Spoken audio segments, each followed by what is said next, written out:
अद्भुत रूप विचारे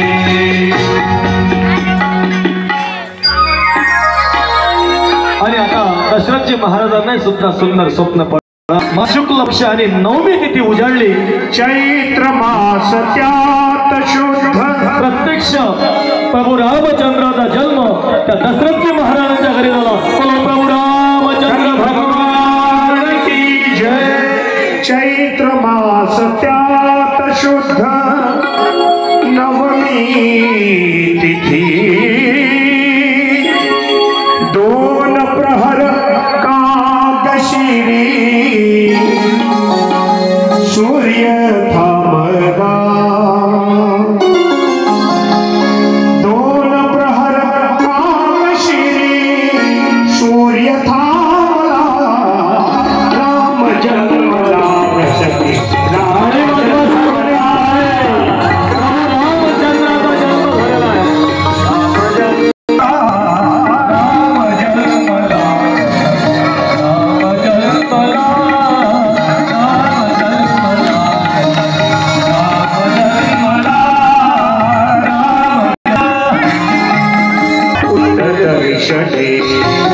कौशल्या राणी हळू उघडी लोचने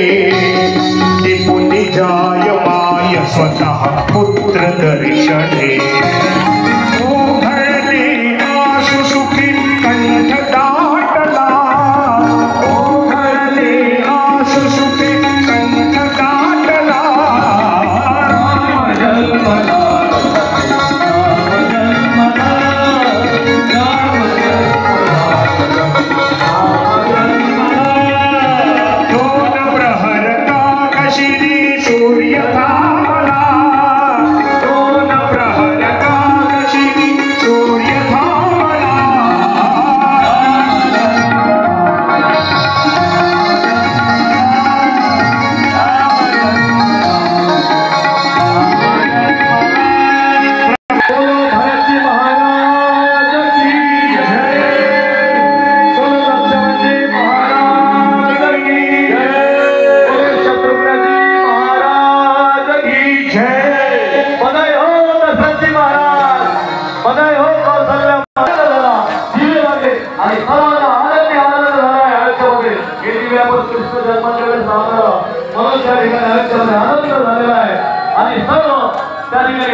खाली बसायचं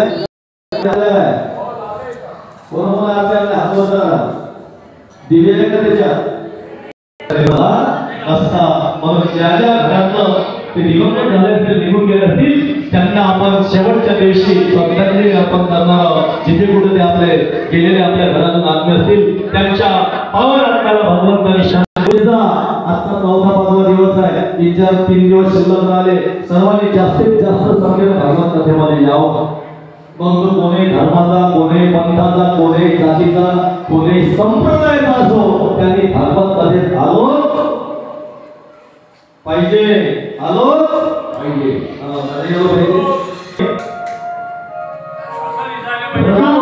नष्ट झाल्यानंतर आणि तीच कथा शुक्राजी महाराज राजा परीक्षेला या ठिकाणी वर्णन करतात आणि तुम्ही सुद्धा आता पाठीचा काना सरळ करून ती कथा तुम्हाला ऐकायची आहे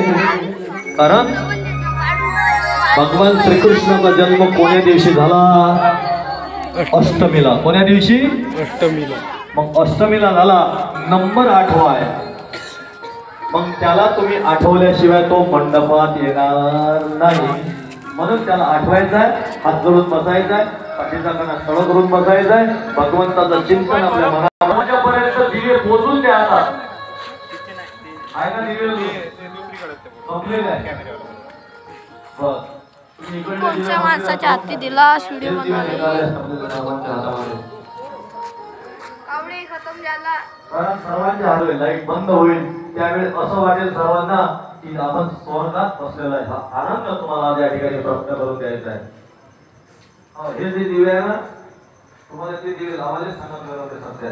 हे दिवे एक एक दिवस जाऊ द्या सर्वांना जाऊ द्या हे दिवे प्रत्येकाच्या हातात एक एक दिवा द्यायचा आहे आणि या यदुवंशामध्ये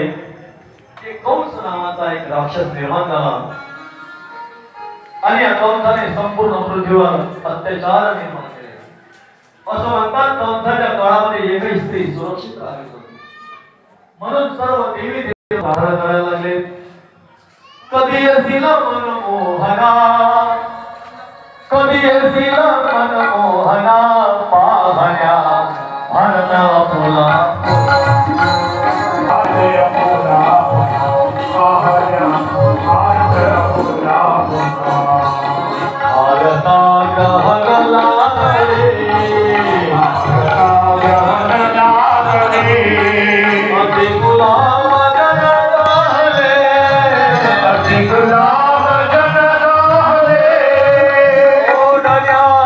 वैकुंठामध्ये गेली आणि त्या ठिकाणी भगवान श्रीहरीला प्रार्थना करायला लागली हे श्रीहरी प्रश्न करतो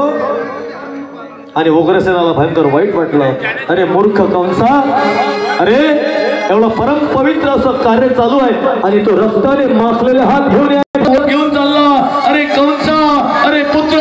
अरे बाळा अरे हे काय करतोस अरे मला माझ्याशी काय करताय अरे बाबा तुमची बुद्धी भ्रष्ट झालेली आहे तुम्ही राज्य करण्याच्या लायकीचे नाही आता राजा मी होईल आता मथुरेचं राज्य मी करेल आणि त्याला कारागृहामध्ये टाकलं नाव होतं कंस लक्ष ठेवता आजही या देशामध्ये कितीतरी कंस जन्माला आले ते मायबापांना वृद्धाश्रमात टाकून राहिलेले आहे महाराज आणि आता कंसाचा जो मित्र होता त्याचं नाव होतं वसुदेवजी महाराज वसुदेवाला बोलावलं हे वसुदेवजी तुम्हाला माझ्या बहिणीशी लग्न करायचं आहे अरे माझे 6 लग्न आणि सुंदर पत्रिका तयार केल्या गेल्या लग्न मंडप तयार केला लग्न विधी तयार केली शुभमंगल सुंदर अशा आनंदामध्ये लग्न पार पडलं आणि आता सारथ्याला खाली उतरलं कंसाने आणि दोघेही पती पत्नी आता वसुदेवजी महाराज आणि देवकीच्या रथामध्ये आरोहण झाले आणि सारथ्याला सांगितलं की मी खूप आनंदी आज माझ्या बहिणीचं लग्न आहे आणि माझ्या बहिणीचा रथ मी हाकलणार एवढा आनंदित होता कंस एवढं प्रेम करत आता रथ भरधाव निघाला कोणी इकडे आता मथुरेतले लोक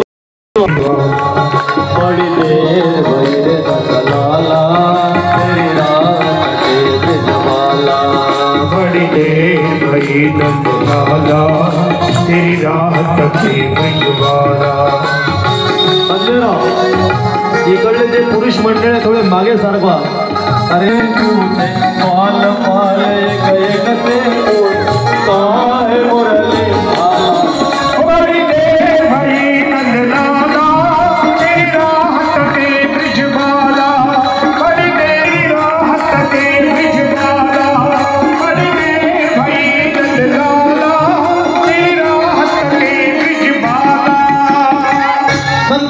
हात जोडून उभे झाले आणि म्हणायला लागले देवा अवतार धारण करा आणि इकडे सर्व देवांना आनंद झाला आणि 8व्या गर्भाची धारणा आणि भगवंताचा जन्म आई देवकी मातेच्या गर्भामध्ये झालेला आहे. गोपाल कृष्ण भगवती एक एक महिना वळत भगवंताचा जन्म झाला. मजले गोकुळाला मजले गोकुळाला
वसुदेव निघाले नंद हरी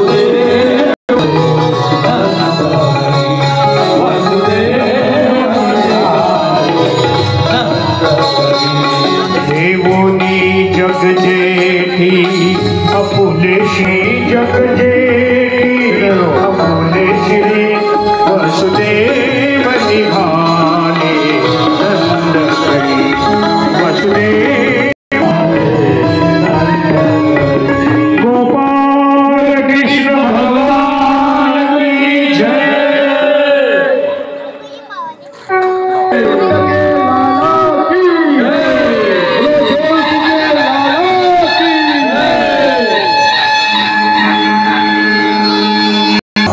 चलो